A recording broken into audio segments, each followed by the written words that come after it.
Protecting the wild things. As temperatures in the Southwest continue to soar in the triple digits, a wildlife center in Phoenix has received about 8,000 animals so far this year. Since late June, they've all been dehydrated. It's a problem they see summer after summer, but this year, with temperatures even hotter, they're having to take extra steps to cool those animals down.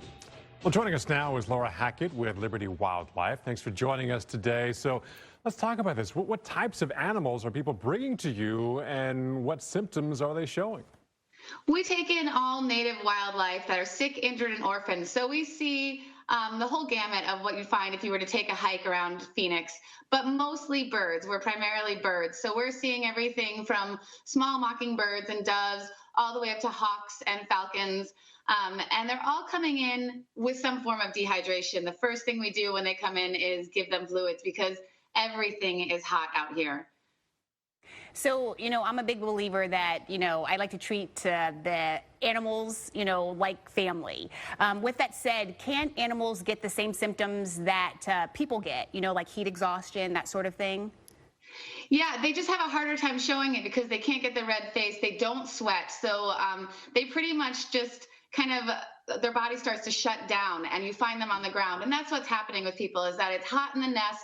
There's a lot of babies. It's baby season right now. So they're crowded in the nest and they're what we call bailing. They're jumping out or starting to fly and falling out onto the ground. So they're hot to begin with, and then they land on our hot pavement. So then they get the burns that we also see with humans when they sometimes touch the hot cement as well.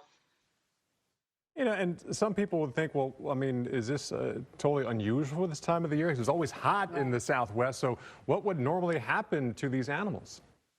We actually are still on target with probably about the same amount of numbers that we've seen as taking in each year. They're a little bit more severe. The ones that are in our care, we're having to keep closer watch on. We're used to the heat in Phoenix. It's just the fact that it hasn't let up for these 30 days, that we haven't had the lows, and we certainly haven't had the monsoon come through to cool everything off. So it's just been a longer term that we've had to deal with everything out in the wild as well as at Liberty Wildlife.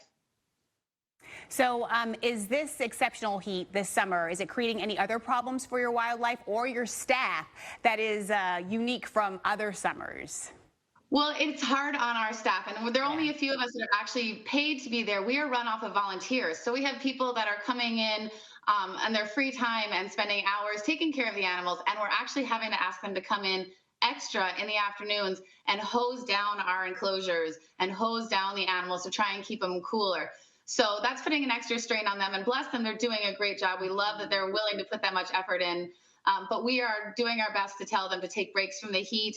We do have a walk-in cooler where we keep a lot of our food, and sometimes we'll find the volunteers hanging out in there just to cool down. So we're definitely trying to keep an eye on them because we need them and we love them, and we want to keep them safe as well. And Laura, we have about 30 seconds left here. Let's talk about the monsoon, because it's actually starting to ramp up finally across the area. Now, will that, definitely kind of cool things down, decrease some of the heat stress, but are there new stresses that will hit the animals with the monsoon rains?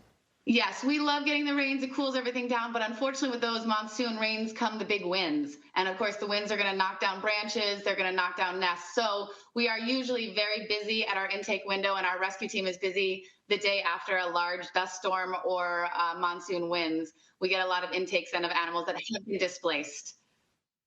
Laura Hackett with Liberty Wildlife, thanks so much for joining us. All heroes do not wear capes, and you are definitely one of them. Yeah.